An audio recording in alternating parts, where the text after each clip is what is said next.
Hey guys, welcome back to another video. और जैसे मैंने आपको लास्ट वीडियो में बताया था कि एमआईडी के फीचर्स के बारे में भी बताऊंगा कि इसमें एमआईडी में क्या क्या फीचर्स मिलते हैं ब्रेजा में। इंफोटेनमेंट के सिस्टम फीचर्स मैंने आपको पहले ही बता दिए थे। आज मैं आपको बताऊंगा एमआईडी के फीचर्स में एमआईडी में क्या क्या फीचर्स मिलते हैं, और हेडसेट डिस्प्ले में भी थोड़े बहुत जो फंक्शन या फिर फीचर्स मिलते हैं उसके बारे में भी आपको बताऊंगा। तो चलिए फिर वीडियो स्टार्ट करते हैं। ये हमारी कार अभी स्टार्ट है और हेडसअप डिस्प्ले भी इसका ऑटोमेटिकली खुल गया है। यहाँ पे अगर आप साइड में जाओगे राइट साइड में तो आपको हेडसअप डिस्प्ले के फंक्शंस मिल जाएंगे। ये आपको ब्राइटनेस का मिल जाएगा, एचयूडी के डिस्प्ले चेंज करने का मिल जाएगा, और इसकी पोजीशन चेंज करने के अप और डाउन मिल जाएंगे। तो मैं आपको दिखाता हूँ ये फंक्शन कैसे करते हैं। आपकी हेडसअप डिस्प्ले है, इसमें ना आपको ये जब आप ऑन करोगे तो फिर आपको ये मिलता है। इसमें आपको स्पीड दिखा देता है, आरपीएम दिखा देता है, टाइम दिखा देता है। अगर आप एचयूडी के बटन को एक बार और दबाते हो तो ये चेंज हो जाता है। अब इसमें स्पीड और टाइम दिखाएगा, आरपीएम नहीं दिखाएगा। ये सारे इसमें वो मिल जाती है, डिस्प्ले मिल जाती है। ये आप चेंज कर सकते हो। इसमें ये बैटरी फ्लो दिखा देता है, इंजन और बैटरी का। और ये आपका नॉर्मल है। इसकी ब्राइटनेस भी आप चेंज कर सकते हो। ये मैक्सिमम 10 पे है, आप इसको माइनस तक लेकर जा सकते हो। ठीक है, तो अभी हम इसको फुल कर देते हैं फिलहाल। ठीक है, और इसकी आप पोजीशन को भी अप डाउन कर सकते हो। अब जैसे ये बैटरी का ये है, ये जैसे जाएगा तो मैंने आपको एरो दिखाया था, उसकी मदद से आप इसकी पोजीशन को चेंज कर सकते हो। ठीक है, तो ये एचयूडी के फंक्शंस मैंने दिखा दिया। एचयूडी की जो डिस्प्ले है ना, वो आपकी जो ड्राइविंग सीट पे अगर आप बैठते हो तभी आपको दिखेंगे। अगर आप साइड में बैठते हो या पीछे बैठते हो तो आपको ये एमआईडी में कुछ भी नहीं दिखे, हेडसअप डिस्प्ले में सॉरी कुछ भी नहीं दिखेगा। बाकी आप इसको बंद भी कर सकते हो। अगर आप इसके एचयूडी के बटन को ऐसे प्रेस करके रखते हो तो ये आपका ये बंद हो जाएगा। अब आपने अगर कार स्टार्ट में इसको बंद कर दिया, दोबारा से आप कार स्टार्ट करते हो ये बंद ही रहेगा। और आपने अगर इसको ऑन करा हुआ है, मतलब ओपन करा हुआ है, तो आप जैसी कार को ऑफ करते हो ये अपने आप ही अंदर चला जाएगा, और जैसे ऑन करते हो वैसे ही अपने आप ही ऑटोमेटिकली बाहर आ जाएगा। तो हेडसअप डिस्प्ले में इसमें बस ये फंक्शन मिलते हैं और ज्यादा कुछ नहीं मिलता। तो बाकी अब हम चलते हैं एमआईडी की तरफ कि आपको एमआईडी में क्या क्या फंक्शंस मिलते हैं। देखो, ये है इसका स्पीडोमीटर और इसमें आपको एमआईडी मिल जाती है। अब इसमें आपको ना दो दो ये मिलते हैं, स्टिक सी मिलती है। जो इसकी ये लेफ्ट साइड वाली स्टिक है, इसमें आपको कोई भी नोजल नहीं मिलती, मतलब कोई भी राउंड घुमाने वाला बटन नहीं मिलता है। इसको आप अगर एक बार क्लिक करोगे तो इससे आप इसकी ना एमआईडी की वो चेंज कर सकते हो, ट्रिप। जैसे अभी ट्रिप बी पे है, अगर आप इसको दोबारा से दबाओगे तो ये आपकी जो नॉर्मल ट्रिप रहती है वो है, ये ट्रिप ए है, ये ट्रिप बी है। अगर आप इसको दबा के रखोगे तो आपकी ट्रिप रीसेट हो जाएगी। मतलब आपने अगर इसको ऐसे दबा दिया तो ये रीसेट हो गई है, ट्रिप भी रीसेट हो जाती है।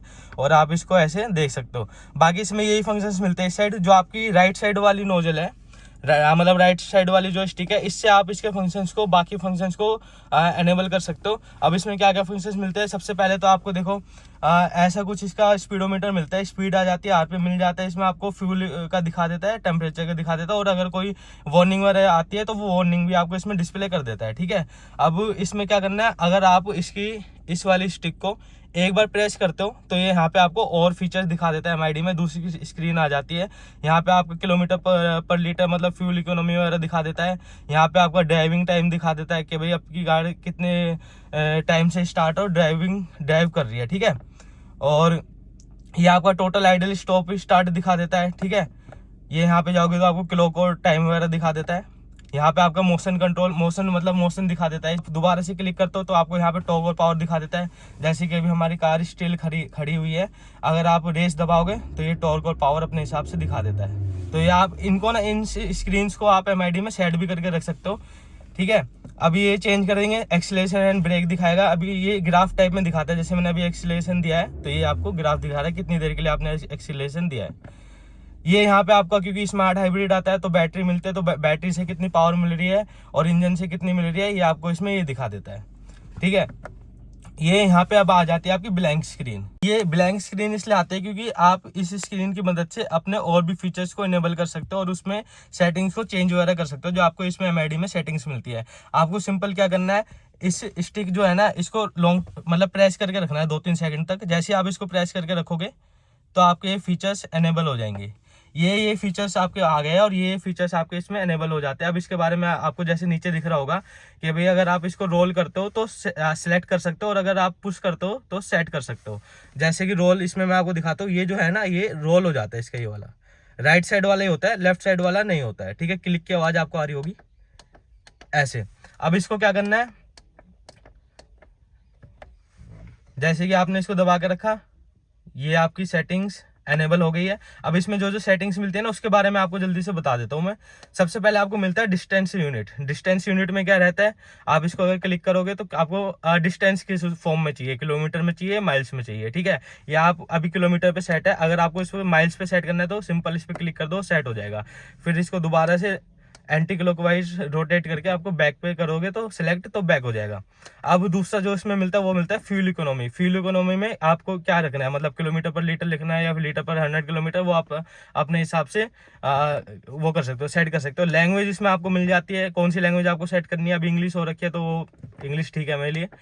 फ्यूल रीसेट, फ्यूल रीसेट आपको कैसे करना है, आफ्टर फ्यूल रिफ्यूल करना है, मतलब अगर आप इसमें पेट्रोल रिफ्यूल करवाते हो तो ये अपने आप ही रीसेट हो जाएगी आपकी जो ट्रिप है। और अगर आपको ट्रिप ए के साथ रीसेट करनी है तो वो भी कर सकते हो, क्योंकि इसमें दो मिलती है, ए और बी मिलती है। और अगर आपको मैनुअली करनी है तो आप इसको मैनुअली भी रीसेट कर सकते हो, ठीक है। अब टेम्परेचर मिल जाता है इसमें, आपको टेम्परेचर किस फॉर्म में चाहिए, सेल्सियस में चाहिए या फ़ारेनहाइट में चाहिए। सेंसर्स मिल जाते हैं, सेंसर्स कौन सा चाहिए, एक नॉर्मल मोड होता है, एक ट्रेलर मोड। नॉर्मल मोड में आपको नॉर्मल सेंसर जो इसमें पीछे आते हैं वो वर्क करते हैं। आप इसमें अलग से आगे भी सेंसर लगवा सकते हो, उसकी जो आपकी कॉस्ट आती है वो 5000 समथिंग कुछ आती है। लेकिन अगर जैसे इस ZXi+ है, इसमें 360 कैमरा आता है तो इसमें इतनी नीड रहती नहीं है उसकी। बाकी इसमें एक आता है ट्रेलर मोड। ट्रेलर मोड में क्या रहता है ना, जैसे कि मान लो आपने पीछे कोई ट्रेलर लोड करा हुआ है तो आपके सेंसर्स क्या है ना, जब भी आप बैक करोगे तो सेंसर्स आपके बोलते हैं नॉर्मल मोड में। लेकिन अगर आप इसको ट्रेलर मोड में कर दोगे तो वो सेंसर्स काम करना बंद कर देंगे, क्योंकि आपके पीछे एक ट्रेलर है, ठीक है। तो अगर आप कहीं पे कुछ टो वो करते हो या फिर ट्रेलर मतलब टो वगैरह की किसी चीज को करते हो तो आप ट्रेलर मोड ऑन कर सकते हो, तो आपको वो सेंसर्स वर्क करना बंद कर देंगे, ठीक है। अब इसमें डोर लॉक्स का ऑप्शन भी आता है। डोर लॉक्स आपको किस टाइप में चाहिए, मान लो डोर अनलॉक, ठीक है। अब डोर अनलॉक इसमें फीचर आता है कि भाई आप अगर की से एक बार अनलॉक करते हो ना तो या तो आपको सारे डोर्स अनलॉक होंगे या फिर आपका सिर्फ ड्राइवर डोर होएगा। तो अभी मैंने ड्राइवर डोर कर रखा है, आपने एक बार अनलॉक करा ड्राइवर डोर ही ऑन होएगा। अगर आप दोबारा से की से अनलॉक करते हो तो आपके चारों डोर्स अनलॉक हो जाएंगे। लेकिन अगर आप इसमें ऑल डोर्स की सेटिंग कर देते हो तो एक बार अनलॉक करने में आपके सारे डोर्स अनलॉक हो जाएंगे, ठीक है। अब ऑटो लॉक, ऑटो लॉक में क्या रहता है, आपको मैनुअली लॉक करना है अपनी अपनी कार के डोर्स को या फिर स्पीड सिंक्रो के साथ करना है। स्पीड सिंक्रो के साथ मतलब आपने कार स्टार्ट करी, आपकी जैसी स्पीड बढ़ती है तो वो अपने आप ही डोर लॉक्स हो जाएंगे सारे, ठीक है। मैनुअली में आपको अपने आप मैनुअली करने पड़ेंगे। ऑटो अनलॉक में क्या रहेगा, सिंक्रो ऑफ करना है, मतलब अपना आप अनलॉक नहीं होंगे। अगर आपको इग्निशन, अब दूसरा ऑप्शन होता है इग्निशन ऑफ सिंक। इसमें क्या रहता है कि भाई आपने जैसे इग्निशन ऑफ रहेगा अपना आप ही चारों डोर्स अनलॉक हो जाएंगे, ठीक है। और उसमें नहीं होंगे, उसमें आपको मैनुअली करने पड़ेंगे। अलार्म में आपको अलार्म ऑन रखना है या ऑफ रखना है। जैसे आप की से अनलॉक करते हो अपनी कार को तो एक ट्यून सी बजती है तो वो ऑन ऑफ करके इसमें रहता है। डोर मिरर्स को अपना आप ऑन रखना है या फिर ऑफ करना है। अगर आप ऑफ करते हो तो वो नहीं रहेंगे, डोर मिरर्स ऑन नहीं होंगे। अगर ऑन करोगे तो अपना आप ऑन हो जाएंगे, क्योंकि इसमें ये फीचर्स भी आते हैं। अब इसमें लाइट्स आ जाती है। लाइट्स इसमें जैसे आपको पता है एम्बिएंट लाइट्स भी आते हैं। तो लेन चेंज की पहले हम बात कर लेते हैं। लेन चेंज में क्या रहता है ना, आप इसको ऑन ऑफ कर सकते हो। इसमें एक फीचर आता है इंडिकेटर के यहाँ पे, एक मिनट मैं आपको दिखाता हूँ। ये जो फीचर है ना इंडिकेटर, अगर आप इसको एक बार हल्का से क्लिक करोगे ना, जैसे आपने ये हल्का से क्लिक करा तो आपका ये लेन चेंज की इंडिकेशन आएगा। जैसे मान लो आप हाईवे वगैरह पे हो, आपने एक बार हल्का से क्लिक कर दिया तो ये इंडिकेशन दे देगा कि भाई बंदा लेन चेंज कर रहा है। अगर आपने इसको इंडिकेटर ऑन करना है तो आप इसको थोड़ा ज़्यादा प्रेस करोगे तो वो इंडिकेटर ऑन हो जाएगा ऐसे, ठीक है। अब इंडिकेटर ऑन है तो ये आप ऑन ऑफ कर सकते हो इसमें से। एम्बिएंट मोड आपको एम्बिएंट लाइट्स ऑन करनी है या फिर ऑन रखनी है वो भी आप ऑन ऑफ कर सकते हो। एम्बिएंट लेवल किस हिसाब से करना है, मतलब कि इसमें लेवल आता है, ब्राइटनेस ज़्यादा कम करनी है वो आ जाता है। कलर आप चेंज नहीं कर सकते हो, ठीक है। तो ये इसकी लाइट्स की सेटिंग हो गई है।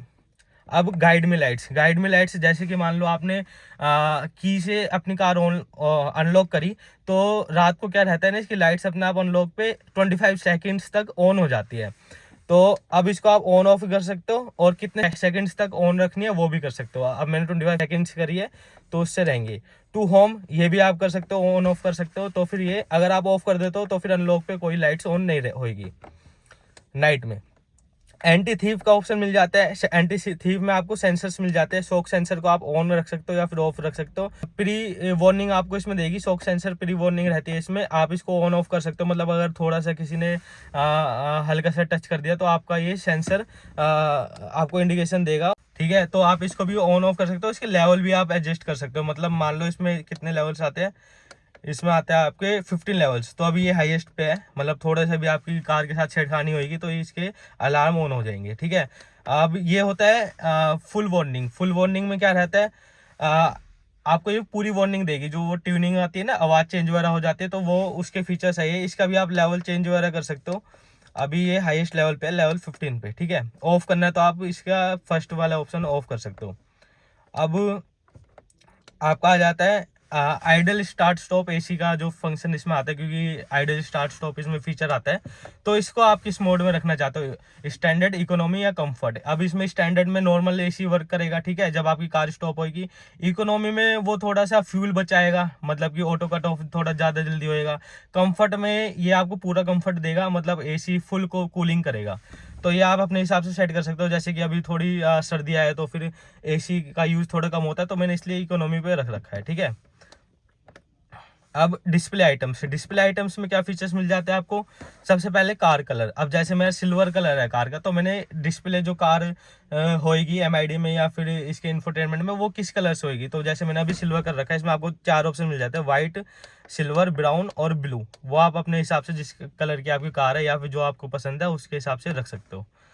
कैलेंडर डिस्प्ले ऑन करना है, ऑफ करना है। जैसे मैंने आपको इसमें दिखाया था, मैडी में कैलेंडर आता है, डेट आती है, तो वो कैलेंडर किस फॉर्म में चाहिए आपको, पहले डेट चाहिए, मंथ चाहिए या ईयर चाहिए, या फिर ईयर पहले चाहिए, मंथ चाहिए, फिर डेट चाहिए, वो आप अपने हिसाब से सेट कर सकते हो।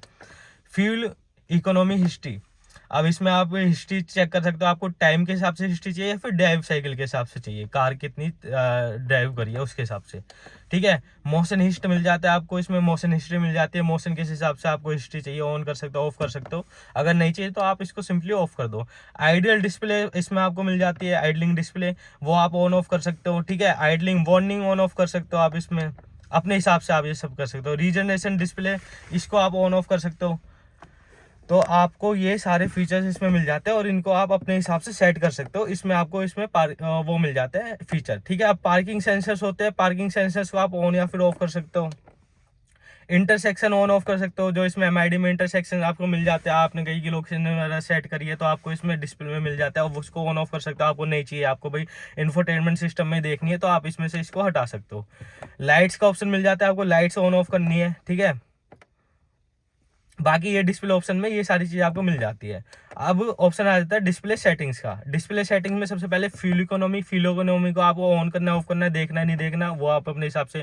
फ्यूल इकोनॉमी हिस्ट्री को आप अपने हिसाब से ऑन ऑफ कर सकते हो, जिसमें स्क्रीन आती है, मैंने आपको अभी दिखाई थी उन सब चीज़ को। एवरेज स्पीड को आप ऑन ऑफ कर सकते हो, आपको अपनी एवरेज स्पीड देखनी है या फिर नहीं देखनी है, उस हिसाब से आप इसको कर सकते हो। आइडलिंग डिस्प्ले को आप ऑन ऑफ कर सकते हो। कैलेंडर डिस्प्ले अगर आपको चाहिए नहीं चाहिए वो कर सकते हो। मोशन डिस्प्ले को भी कर सकते हो, ठीक है। पावर टॉक की जो सेटिंग आती है उसको भी आप कर सकते हो, डिस्प्ले आता है। पैडल ऑपोजिट को कर सकते हो, ऑन ऑफ कर सकते हो। ये सारी इसमें डिस्प्ले मिल जाती है। एनर्जी फ्लो वही है, वो बैटरी वाला, ये सारी चीज़ें इसमें मिल जाती है, ठीक है। अब एनिमेशन, आपको एनिमेशन में क्या मिल जाता है, वार्निंग का ऑप्शन। वार्निंग में आप इसको वार्निंग्स को ऑन कर सकते हो फिर ऑफ कर सकते हो। अगर आपको कोई वार्निंग नहीं चाहिए मान लो, तो आप इसको ऑफ कर दो, को आपको कोई वार्निंग नहीं मिलेगी। अगर आपको वार्निंग्स चाहिए, मैं तो कहूँगा इसको आप ऑन ही रखना, तो आप इसको ऑन रख दो। HUD सेटिंग्स भी इसमें आपको मिल जाती है। HUD में क्या क्या सेटिंग्स आपको चाहिए, जैसे कि स्पीड डिस्प्ले रहती है, ऑन ऑफ कर दो, ठीक है। ये सारी चीज़ें आपको इसमें मिल जाती है। Clock display, intersection, AC display, temperature warning, ये सारी चीज़ें आपको HUD में मिल जाती है। तो ये आप इसमें अगर आपको ऑन करनी है या ऑफ करनी है, आप अपने हिसाब से ऑन ऑफ इसको कर सकते हो। बाकी स्पीड वार्निंग आपको मिल जाती है कि जैसे कि मान लो इसमें स्पीड वार्निंग आती है, मान लो आपने स्पीड सेलेक्ट कर ली, इसमें सबसे ज़्यादा जो मतलब हाईएस्ट स्पीड रहती है वो 70 किलोमीटर पर आवर की रहती है। अगर आपकी कार 70 किलोमीटर पर आवर से ज़्यादा जा रही है तो आपको इसमें बीप आएगा और वार्निंग आएगी कि भाई आप अपनी स्पीड कम कर लो। ये सेफ्टी के लिए अच्छा फीचर है। इसको आप नीचे भी सेट कर सकते हो, मतलब आपने जैसे कि 70, अभी मैंने 70 सेट कर दी। अगर आपको इसको नीचे सेट करनी है, मतलब कि 65 हो जाती है, 60 हो जाती है, अपने हिसाब से कर सकते हो। अभी मैंने 70 कर रखे तो 70 ठीक है, ये हाईएस्ट है 70। मोड सेलेक्ट कर सकते हो, ऑन ऑफ करना है मतलब इसको वार्निंग को, यानी वार्निंग मोड कर सकते हो। जैसे मैंने आपको बताया ऑडिबल भी रहेगा, ब्लिंकिंग भी रहेगा। अभी मैंने बोथ कर रखी है तो मेरे में बोथ आती है, ठीक है। अब इसमें आ जाता है डिफॉल्ट। अगर आपने इस सेटिंग को छेड़ दिया है और आपको कुछ समझ में नहीं आ रहा है कि भाई कुछ सेटिंग इधर उधर हो गई है, तो आप सिंपल इसको डिफॉल्ट पे क्लिक कर दो, आपकी सेटिंग पूरी जैसे डिफॉल्ट आई थी वैसे हो जाएगी, ठीक है। तो ये सारी सेटिंग्स आपको इसमें MID में मिल जाती है बस। और अब ये डिस्प्ले आ गई। अब एक चीज़ और मैं आपको बताना चाहूँगा, अगर आपके मान लो ये आपकी MID में डिस्प्ले आ रही है, अब आपको इसकी जो ये है स्पीडोमीटर है, इसकी ब्राइटनेस को कम करना है या फिर ज़्यादा करना है, तो आप वो भी कर सकते हो। वो आपको कैसे करना है, सबसे पहले तो आपकी हेडलाइट्स ऑन होनी चाहिए। अगर आपकी हेडलाइट्स ऑन नहीं होगी तो ब्राइटनेस अप डाउन नहीं होगी। अगर आपको ब्राइटनेस को एडजस्ट करना है तो आपको हेडलाइट ऑन करनी पड़ेगी। अभी ऑटो पे है तो शायद ऑफ होगी, मैं अगर इसको ऑन कर लेता हूँ। अब मेरी हेडलाइट्स ऑन है। अब आपको सिंपल क्या करना है, आपकी ये स्क्रीन आ गई, इसमें आपको ये वाली डिस्प्ले आ रही है जैसे आपने नॉर्मल है अभी, इसको आपको एक बार रोटेट करना है। आपने जैसे रोटेट करी, बैटरी का ब्राइटनेस का ऑप्शन आ गया। अब इसको आप फुल भी कर सकते हो और अपने हिसाब से ब्राइटनेस को एडजस्ट कर सकते हो, ठीक है। तो मेरा अभी ये सेट है। अब इसको सिंपल ऐसे करने के बाद क्लिक कर दोगे तो आपकी ब्राइटनेस सेट हो जाएगी, ये अपना आप हट जाएगी, ठीक है। तो इस हिसाब से आप इसके स्पीडोमीटर की ब्राइटनेस को भी चेंज कर सकते हो। जैसे रात में अगर ज़्यादा आपकी ब्राइट हो रही है तो आप इसको कम कर दो, वो आंखों वगैरह पे नहीं लगती, आपको डिस्टर्ब नहीं करती। तो ये इसमें ये वाला फीचर भी मिल जाता है। बाकी इसके स्पीडोमीटर में आपको ये सारी इन्फॉर्मेशन मिल जाती है, एवरेज फ्यूल इकोनॉमी मिल जाती है, रेंज मिल जाती है, ठीक है। ये सारी वार्निंग, जैसे कि आपको यहाँ पे वार्निंग दिख रही होगी बैटरी वगैरह की, ये सारी वार्निंग भी अगर आपकी आएगी, क्योंकि अभी कार स्टॉप खड़ी है इसलिए वो दिखा रहे हैं, अगर आएगी तो आपको दिख जाएगी, ठीक है। बाकी अगर आपको एवरेज फ्यूल इकोनॉमी को रीसेट करना है तो उसका ऑप्शन भी मैं आपको बता देता हूँ। आपको राइट साइड वाली स्टिक को दबा के रखना है, इसको आप एक बार ऐसे दबा के रखोगे तो आपकी एवरेज फ्यूल इकोनॉमी देखो ये आपकी रीसेट हो गई, अब 0 हो गई। अब कार जब चलेगी तो उस हिसाब से वो दिखाएगी। तो ये फंक्शन इसमें मिलते हैं। टेम्परेचर सेल्सियस में आ रहा है, वो मैंने आपको दिखा दिया। ये स्पीड का दिखा रहा है 70 स्पीड सेट है, ठीक है, मतलब जो वार्निंग रहती है उसका है। ये स्ट्रिप दिखा देता है, आपको टेम्परेचर दिखा देता है इंजन का, फ्यूल दिखा देता है, यहाँ पे स्पीड दिखा देता है, वहाँ पे RPM दिखा देता है। और ये कुछ ऐसी MID इसकी रहती है। इस एक चीज़ और मेरे को आपको दिखानी थी इसमें MID में, इसमें क्या है ना, जो आपके MID के में ये आपके इन्फॉर्मेशन आती है। अगर आप कार चला रहे हो और आपने बेल्ट नहीं लगाई तो आपकी इन्फॉर्मेशन MID में नहीं आएगी, ब्लैंक स्क्रीन आएगी। अब मैं आपको दिखाता हूँ ये होता कैसे। मान लो मैंने अभी कार चलानी स्टार्ट करी है, ठीक है। अब इसने दिखा दिया है कि फास्टन सीट बेल्ट, मतलब जब तक आप सीट बेल्ट नहीं लगाओगे जब तक ऐसी ही आपके पास स्क्रीन आएगी, आपके पास कोई इन्फॉर्मेशन नहीं आएगी। और अगर आपके साइड में कोई पैसेंजर बैठा है और उसने सीट बेल्ट नहीं लगाई तो आपके पास वो आ जाएगा कि भाई फास्टन पैसेंजर सीट बेल्ट। मतलब अगर आपने पैसेंजर बैठा हुआ है आपकी कार में तो उसको भी सीट बेल्ट लगानी पड़ेगी आगे, और आपको भी लगानी पड़ेगी। जब तक आप नहीं लगाओगे आपके पास ऐसी ही स्क्रीन आएगी, कोई इन्फॉर्मेशन नहीं आएगी। और ये मेरे को लगता है सेफ्टी के हिसाब से अच्छा फीचर है कि भाई आपको सीट बेल्ट लगानी ही पड़ेगी। और इसमें बीप भी आती है, जैसे कि आपने अगर सीट बेल्ट नहीं लगाई तो बीप भी आती रहेगी, जो साउंड नॉर्मली सारी कार्स में आती है वो। और इसमें फीचर ये अलग से दे दिया कि भाई MID में भी कुछ नहीं आएगा, ब्लैंक आएगी। आपने इसके वो ऑन कर दिया वार्निंग, तो आपको बोल के भी इसमें याद दिलाती है कि भाई सीट बेल्ट लगा लो। अच्छा, इसमें क्या रहता है ना, अभी जैसे अपडेट है इसका लेटेस्ट अपडेट, इसमें वायरलेस एंड्रॉइड ऑटो और एप्पल कारप्ले मिला है। तो जैसे आपने इंफोटेनमेंट में लोकेशन सेट कर दी तो अब ये लोकेशन ना MID में भी दिखाएगा, बट पूरी लोकेशन नहीं दिखाता। इसमें क्या दिखाता है, जैसे मान लो आपको आगे जाना है या फिर आगे से कहीं पे 400 मीटर से 500 मीटर से कट लेना है, लेफ्ट या राइट जाना है, तो आपको एक एरो बना के दिखा देगा। ये इसमें MID में भी दिखाएगा और आपकी हेड्सअप डिस्प्ले में भी दिखाएगा। आपको एक बार दिख रहा होगा, ये एरो दिख रहा है ना, ऐसी हेड्सअप डिस्प्ले में भी दिखाएगा। जब आपको सीधा जाना होगा कहीं पे या लेफ्ट टर्न नहीं लेना होगा तो ये आपको एरो नहीं दिखाएगा। और जब आपका इसमें नॉर्मल HUD आ जाएगी और नॉर्मल MID के सारे फंक्शंस इसमें दिखा देगा। अब जैसे कि सून आ रहा है, इसमें आपको सीधा चलना है और जैसे कि मान लो कोई लेफ्ट टर्न लेना है या फिर राइट टर्न लेना है, तो इसमें आपको लेफ्ट टर्न का या फिर राइट टर्न का एरो देखो, जैसे आप लेफ्ट लेना है तो लेफ्ट वाला एरो आ गया। तो ऐसे इसमें ये भी दिखा देता है MID में और हेडसअप डिस्प्ले में। तो ये भी एक नया फंक्शन और फीचर इसमें आया था, तो फिर मैंने सोचा ये भी आपको बता देता हूँ। ये थी आज की वीडियो और मैंने थोड़ा इसमें जल्दी जल्दी आपको फीचर्स या फिर फंक्शंस दिखाने की कोशिश करी है ताकि वीडियो ज़्यादा लंबी ना बने। और मैंने इसमें ऑलमोस्ट सारे फीचर्स को रख दिया है, कुछ भी मेरे हिसाब से बचा नहीं है। बाकी ये थी आज की वीडियो। मैं ये कह रहा था कि अगर आपको वीडियो अच्छी लगती है और आपको कुछ सीखने को मिलता है तो आप चैनल को सब्सक्राइब कर सकते हो। मैं वैसे ही बोलता नहीं हूँ क्योंकि मेरे को ऐसा लगता है कि अभी लोगों को पता है क्या करना पड़ता है, तो चैनल को आप सब्सक्राइब कर सकते हो। बाकी अगर आपको पूरी वीडियो आपने देख ली और फिर भी कोई डाउट रहता है तो आप क्या कर सकते हो, आप कमेंट कर सकते हो, कमेंट में पूछ सकते हो कि भाई ये मेरा डाउट रह गया। मैं ऑलमोस्ट सारे कमेंट्स का आंसर कर देता हूँ, तो कमेंट में हम बात कर सकते हो उसके बारे में। तो बाकी ये थी आज की वीडियो। मिलते हैं आपसे अगली वीडियो में। बाकी अभी और वीडियोस बहुत आने वाली है, थोड़ा लेट हो जाता हूँ मैं, लेकिन अभी और बहुत वीडियोस आने वाली है, बहुत टॉपिक्स के बारे में आने वाली है, तो आप थोड़ा सा सपोर्ट दिखाएंगे तो अच्छा होगा। बाकी जब तक के लिए मिलते हैं आपसे अगली वीडियो में।